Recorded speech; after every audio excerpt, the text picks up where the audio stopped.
Welcome to the second lesson on simple harmonic motion. Today we're going to talk about the way that simple harmonic motion relates to circular motion, and we're going to look in a little bit more detail at some of the equations of simple harmonic motion. First of all, we're going to use the tracker software to track the motion of a spring bounce, a mass bouncing on a spring, as our example of simple harmonic motion.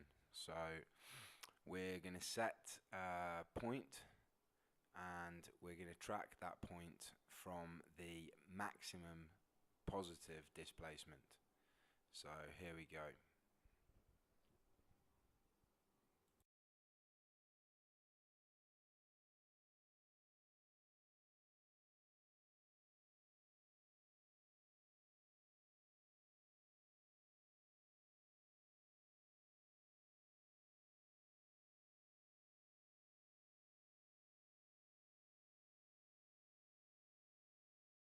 So we're going to come back to the graphs that we draw using this model later on, and now we're just going to have a quick look at simple harmonic motion and circular motion. When we look at circular motion and consider the horizontal component of it, we should be able to see some similarities between it and simple harmonic motion. So, for example, it goes from the equilibrium position away from you, back towards the equilibrium position, towards you, and then back towards another equilibrium position. So watch this video, this part of the video again a couple of times until you are convinced of this.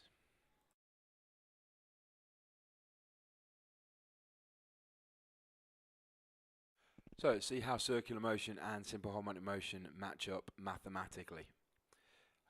We're at a circle here of radius r, and there's a ball spinning around in the circle. If we look at the horizontal components of the displacement, we see that it is the maximum displacement multiplied by cos theta. So using the tracker software to look at the vertical displacement, or the displacement in the direction of simple harmonic motion for this model, we see that we have a cosine curve. The displacement is a maximum. When it's at its maximum, the displacement is 0 at the equilibrium position, and the displacement is a minimum at the maximum negative displacement, which is this position. 0 at equilibrium, maximum, 0, minimum.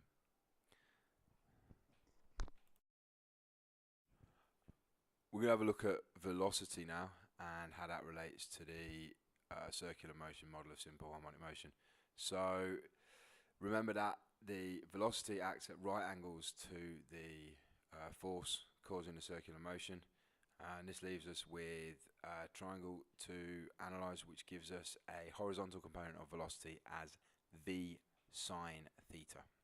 Heading back to tracker, we can look at the velocity component, and we see a negative sine graph. It's not perfect, but tracker starts to break down a little bit once you start doing further sort of derivations of your initial measurements. We can see the maximum velocity is actually at the equilibrium position, and as we move along in the motion, when we get to the top, the velocity is 0. Obviously this is a change of direction, so this is what we would expect.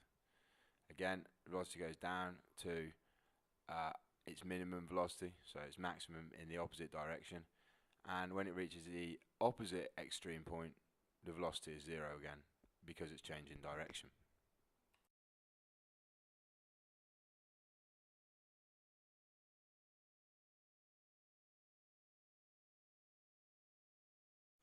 Acceleration. So obviously in a circle, the acceleration is acting towards the center of the circle, and when we analyze this, we see that the acceleration is a cos theta. Back to tracker, and we can have a look at the acceleration, and we see that the acceleration gives us a negative cos curve.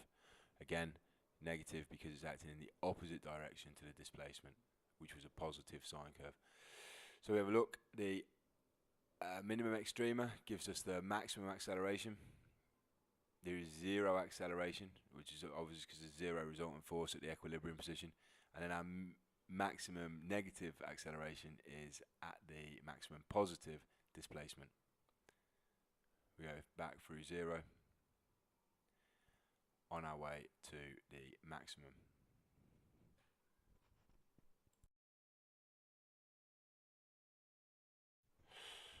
So the horizontal velocity can be written as v sine theta. We're going to say that because it's circular motion, v equals omega r, where omega is the angular frequency and r is the maximum displacement in our case. So omega maximum displacement sine theta. The horizontal acceleration can be written as negative. I've added the arrow to the diagram down there. Negative cos theta, which we know from simple harmonic motion that acceleration is omega squared multiplied by the displacement. So we can replace that with this one. We can substitute in our equation for displacement. X equals amplitude multiplied by cos theta, and we end up with the defining equation for simple harmonic motion. Acceleration equals minus omega squared multiplied by x. For those of you doing calculus, it might be interesting to know that the differentiation rules hold up here. So obviously velocity is the differentiation of displacement with respect to time, and when we carry out that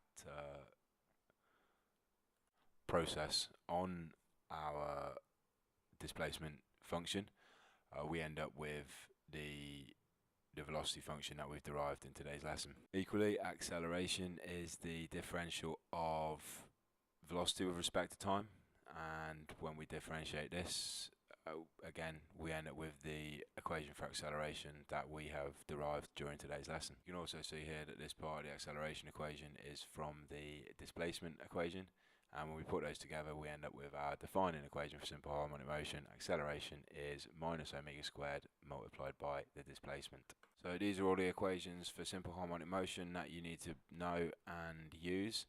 There's another one for velocity. If you have a look in your textbooks, you'll be able to see how this is derived. Okay, time for you to get on with some worked examples. So try and go through them without looking at the solutions. If you get stuck, then you can always press play and work through them. Thanks for watching. See you next time.